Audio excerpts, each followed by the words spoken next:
கடைசியா பாத்துக்குங்க.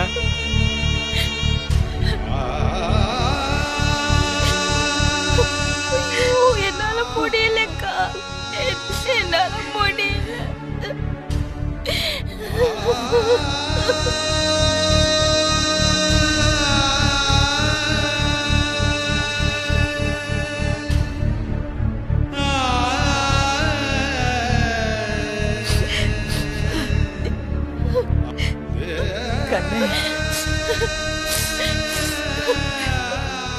அம்மாவோட முகத்தை கடைசியா பாத்துக்கோ. எழுந்திரிடா, எழுந்திரிடா செல்லம். இதுக்கப்புறம் உன் அம்மா முகத்தை பார்க்க முடியாதுடா. எழுந்திரிச்சு பாருடா, எழுந்திரி பாருடா. தூங்கிட்டு இருக்காங்கா.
என்ன பண்றது?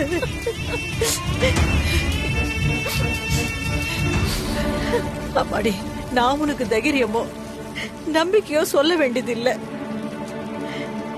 இவனை எங்க கொண்டு போய் விட்டாலும் இவன் பிறந்த நேரம் அவன் ஆத்தாக்காரிய மூழ்கிட்டான்னு சொல்லி இந்த பிஞ்ச ராசி இல்லாதவன் ஆக்கிடுவாங்க.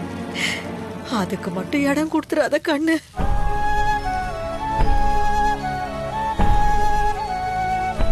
இவனுக்கிற ஒரே நம்பிக்கை நீதான் லட்சுமி.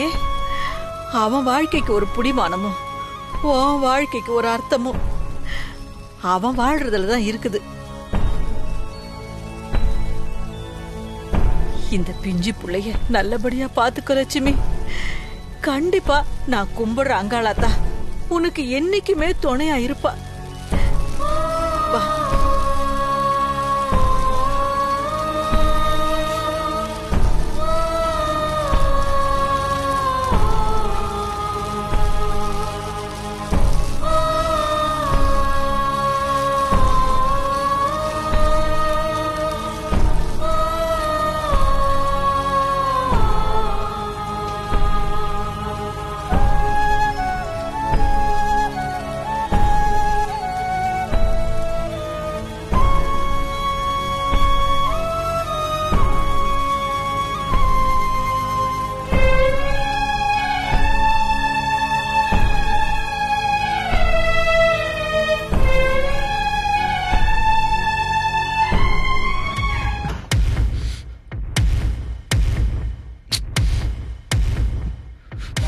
அம்மாவை என்னப்ப இன்னும் காணும்? ஏதோ உதவிக்கு தானே கூட போனாங்க, இன்னும் வரல.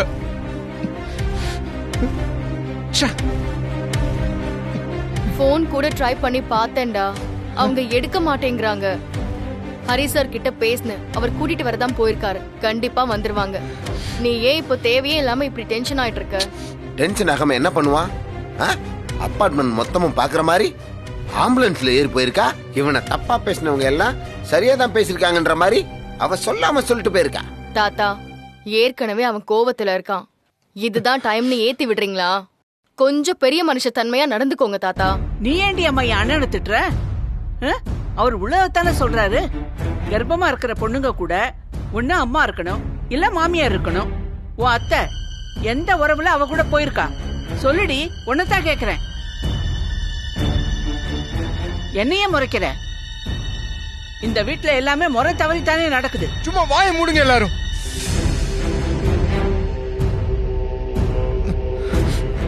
பவி, எனக்கு என்னமோ திரும்பவும் பிரச்சனை வரும் போல தோணுது.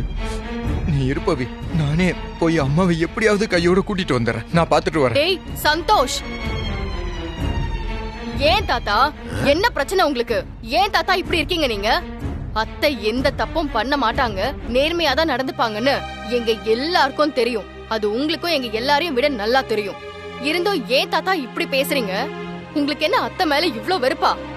எல்லாம் அவ பண்றதுதான். தப்பு பண்ற உன் அத்தையை போய் கேள்வி கேட்காம அப்பாவே நிக்கிற எங்க அண்ணனை கேள்வி கேட்டுக்கிட்டு இருக்க. அவரு ஒழுங்கா தான் இருந்தாரு. நீங்க வந்ததுக்கு அப்புறம் தான் இப்படி மாறிட்டாரு. இப்போ நல்லா நீங்க சாவி குடுக்குறீங்க, அவர் நல்லா ஆடுறாரு. ஐயோ, இதுக்கெல்லாம் ஒரு நாள் முடிவு கட்டுறேன். இப்படி பேசுறா?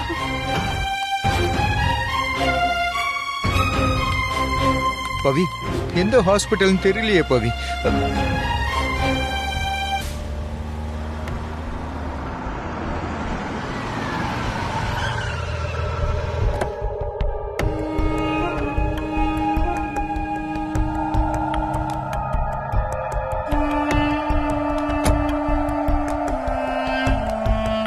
ஹரி சார், அம்மா எங்க சார்? சார்,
என்னத்த இது?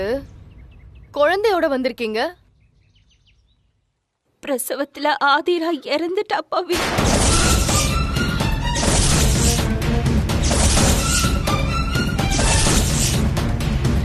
என்னத்த சொல்றீங்க?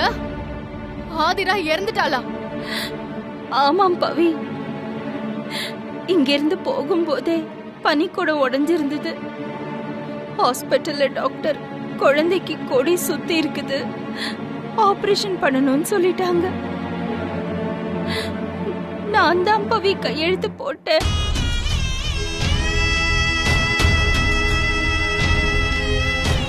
ஆபரேஷன் நடந்துச்சு. இந்த குழந்தைய மட்டும்தான் காப்பாத்த முடிஞ்சது பவி.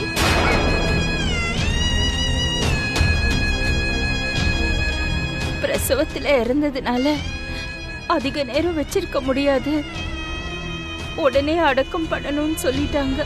அதுக்குன்னு இதை எதுக்குமா இங்கே கூட்டிட்டு வந்தீங்க? குட்டி பிறந்த உடனே அம்மாவை பறி கொடுத்துட்டு அம்மா அனாதையா யாரும் இல்லாம இருக்கு. என்ன பண்ண சொல்ற இந்த குழந்தைய? ஐயோ அம்மா, இந்த குழந்தை அனாதையா பிறந்தது அதோட விதி. அந்த குழந்தை அனாதையா பிறக்கணும்னு அது சாபம் வாங்கிட்டு வந்திருக்கு. அம்மா, அது அதோட தலையெழுத்துமா. அப்படிலாம் பேசாத.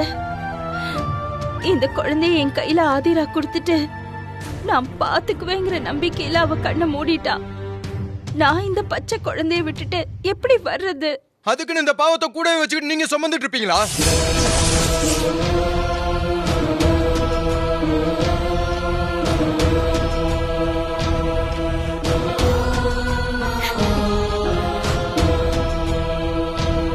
சந்தோஷ் பேசுறது வேணா உங்களுக்கு தப்பா தெரிஞ்சிருக்கலாம். அது ஹார்ஷா இருந்தாலும் ஒரு விதத்துல அதுதான் உண்மையும் கூட. ஆமா, எப்படி அத்தை இந்த குழந்தைய நம்ம வளர்க்க முடியும்? அதுக்கு நமக்கு எந்த உரிமையும் இல்ல. உலகத்துக்கு வந்த அடுத்த நிமிஷமே இவன் அனாதையா நிக்கிறான். இப்போதைக்கு இவனுக்கு ஒரே ஒரு உறவு நான் மட்டும்தான். அம்மா புரிஞ்சுக்கோங்கம்மா. இரு அத்தை, நான் சொல்றது கொஞ்சம் நிதானமா கேளுங்க அத்தை. இந்த குழந்தைய நம்ம வேணா ஏதாவது ஒரு ஆசிரமத்துல சேர்த்துடலாமா? அவனுக்கு என்ன தேவை இருந்தாலும் அதை நம்மளே பாத்துக்கலாம். என்ன பவி பேசுற? கடவுள் இப்பதான் அவன் அம்மாவை எடுத்துக்கிட்டு அவனை அனாதை ஆக்கியிருக்கான். திரும்பவும் நம்ம ஹோம்ல சேர்த்து அதை உறுதிப்படுத்தணுமா? இந்த உலகத்திலேயே இவன் முதலா பார்த்தது என்னதா? அது மட்டும் இல்ல, ஆதிரா நான் இவனை நல்லா பாத்துக்குவேன் நம்பி உயிரை விட்டுருக்கா. அப்புறம் நான் எப்படி இவனை ஹோம்ல விட முடியும்? ஸ்டாப் இட் மா. ஏமா இப்படி சென்டிமெண்ட்ஃபுல்லா இருக்கீங்க? அந்த கர்ப்பத்தை வச்சுதான் நம்ம குடும்பத்துல இவ்வளவு பிரச்சனை வந்துச்சு. இப்ப அவ இல்ல, இந்த குழந்தையால இப்ப நமக்கு அடுத்த பிரச்சனை வருது. உங்களுக்கு இதெல்லாம் புரியுதா இல்லையா? குட்டி, இது ஒரு குழந்தைடா. இவனால உனக்கு என்னடா பிரச்சனை வரப்போகுது? அதுவும் இல்லாம ஆதிரா சாகறதுக்கு முன்னாடி அனாதையா இருந்து எவ்வளவு கஷ்டப்பட்டேன்னு என்கிட்ட சொன்னா. இந்த குழந்தைக்கும் அந்த நிலைமை வரக்கூடாதுங்கிறதா அவளோட கடைசி ஆசைன்னு சொன்னா. அத நான் நிறைவேத்துறேன்னு சொல்லி அவளுக்கு சத்தியம் பண்ணிருக்கேன்டா. ஐயோ, ஐயோ. சத்தியம் பண்ணிருக்கீங்களா? என்னம்மா நீங்க சொல்றீங்க?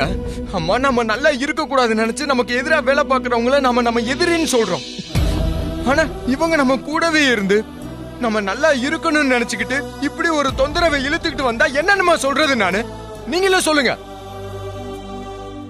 மேடம், சந்தோஷ் நிலைமை உங்களுக்கு தெரியும். இந்த நேரத்துல நீங்க கொஞ்சம் ஜாக்கிரதையா இருந்திருக்கலாம்.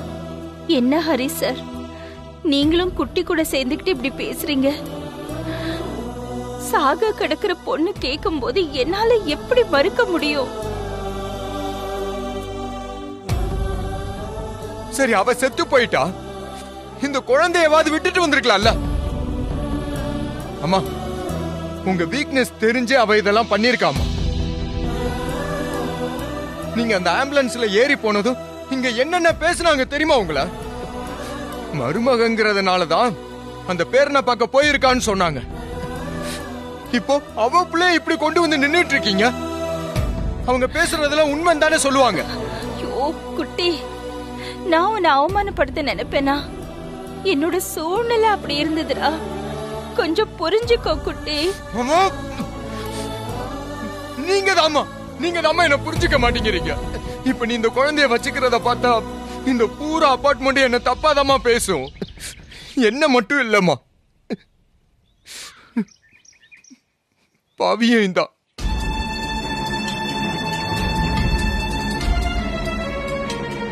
யார் என்ன சொன்னாலும் என்ன, உன்னை நம்ப வேண்டியது பவிதா. அவ உன்னை நம்புறால, அது போதும். சுத்தி இருக்கிறவங்களுக்காக நம்ம வாழ முடியாது குட்டி. நான் இப்ப என்ன சொன்னாலும் நீங்க கேட்க மாட்டீங்கல்ல. எங்களுக்கு என்ன நடந்தாலும் உங்களுக்கு நீங்க சொன்ன சத்தியம் தான் உங்களுக்கு முக்கியம். நாங்க எக்கேடு கெட்டு போனா உங்களுக்கு என்ன? இதுதான் நீங்க குடும்பத்து மேல காட்டுற அக்கறையாமா? அந்த ஆதிராவுக்கு என்னாச்சுன்னே தெரியல. லட்சுமி அம்மா வேற குழந்தையோட நிக்கிறாங்க. சந்தோஷ் வேற கோவமா பேசுறான். என்ன நடக்க போதோ? டேய், என்னடா சந்தோஷ், உங்க அம்மா குழந்தையோட வந்து நிக்கிறா? உலவாய மூடினாலும் ஊர்வாய மூட முடியாதுன்னு நான் அன்னைக்கே சொன்னேன்ல. இந்த கோலத்துல உன்னை பார்த்து ஊர் உலகம் அசிங்கமா பேசும். இந்த கர்மத்தை ஆஸ்பத்திரியே விட்டுட்டு வர வேண்டியதானே? இங்க எதுக்காக தூக்கிட்டு வந்த? அபார்ட்மெண்ட் ஃபுல்லா சுத்தி நின்னு பாத்துக்கிட்டு இருக்காங்கம்மா. சொன்னா கேளுங்க மா, இதை கொண்டு போய் எங்கேயாவது விட்டுட்டு வாங்க.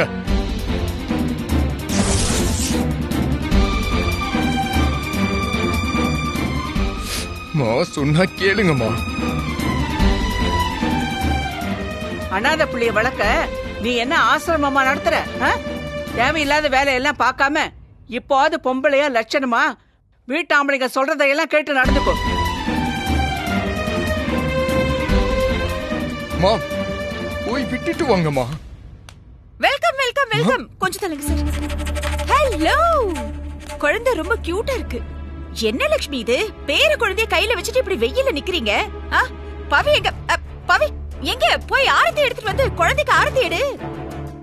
குடும்ப வாரிசு கொண்டு வந்திருக்காங்க, நீங்க என்னடா சும்மா நிக்கிறீங்க? பிரதீபா, இங்க பாரு, இது எங்க குடும்ப பிரச்சனை.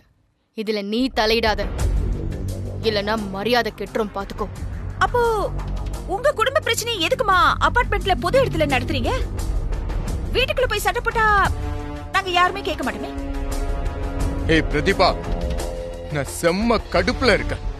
ஏதாவது பண்றதுக்குள்ள போயிடுங்க இருந்து. சந்தோஷ், என்கிட்ட ஏன் பாயிர நீ? நீ கேட்க வேண்டியது உங்க அம்மா கிட்ட.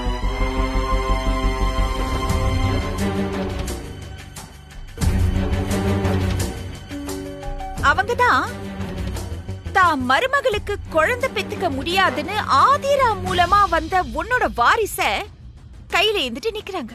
பிரதிபா,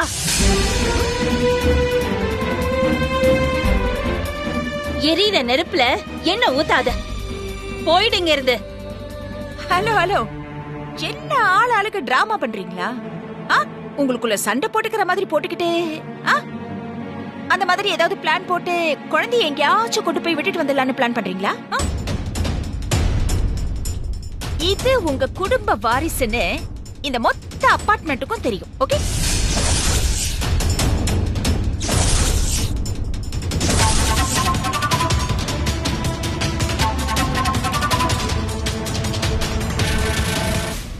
இந்த குழந்தைய கொண்டு போய் எங்கேயாவது விட்டீங்க, அப்புறம் நான் போலீஸ்ல கம்ப்ளைண்ட் பண்ணி இங்க எல்லாரையும் கம்பெனி வச்சிருக்கேன். கம்ப்ளைண்ட் பண்ணா போலீஸ் முதல்ல ஒன்னதான் பிடிக்கும். நான் என்ன பண்ண? என்ன நீ என்ன பண்ணியா? ஆதிராவ ஹோம்ல இருந்து இந்த அபார்ட்மெண்ட்டுக்கு கூட்டிட்டு வந்ததுல இருந்து நேத்து மழையில அவளை தள்ளி விட்ட வரைக்கும் உன் மேல நிறைய கம்ப்ளைண்ட் என்னால கொடுக்க முடியும். சொல்ல போனா ஆதிரா பிரசவத்துல இறந்ததுக்கு காரணமே நீதான்.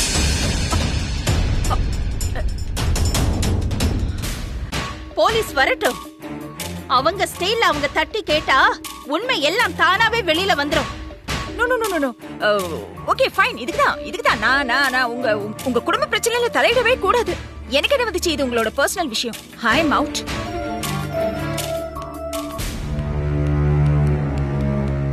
போலீஸ் வரட்டும், அப்பதான் இதுக்கு ஒரு முடிவு வரும். யார் விட்டு பிள்ளைய யார் வளர்க்கறது? சும்மா இருங்க தாத்தா. அத்தை, நான் சொல்றத கொஞ்சம் கேளுங்க. என்ன நம்ப மாட்டீங்களா? அந்த குழந்தைய என்கிட்ட கொடுங்க.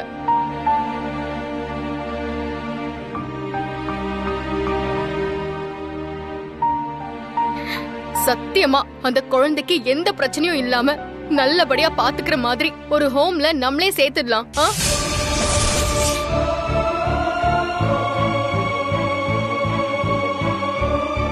பணம் எவ்வளவு செலவானாலும் பரவாயில்ல, நான் பாத்துக்கிறேன் அத்தை.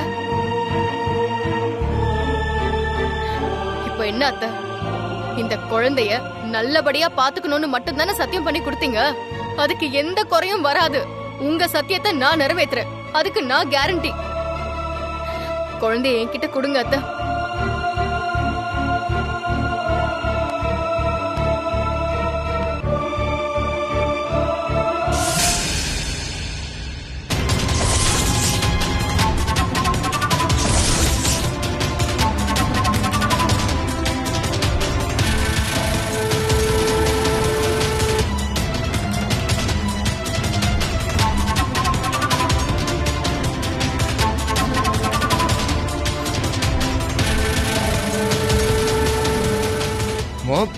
இல்ல பவி, இவனை நானே வளர்க்கறதாதான் ஆதிராவுக்கு சத்தியம் பண்ணி கொடுத்திருக்கேன். இந்த குழந்தைய நானே பாத்துக்கிறேன். அப்படின்னா உனக்கு என் வீட்டுல இடம் கிடையாது. எங்கேயாவது போய் வளர்த்து.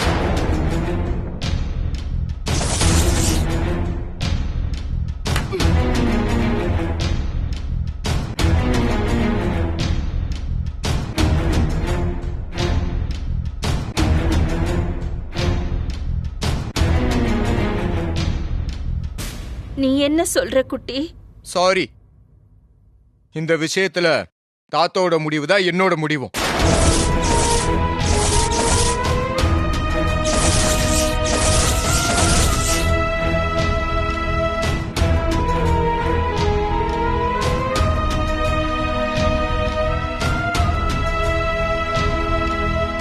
என்ன பெத்தவளே ஆனாலும் ஒரு பிரச்சனையோட வீட்டுக்குள்ள வந்தா என்னால ஏத்துக்க முடியாது.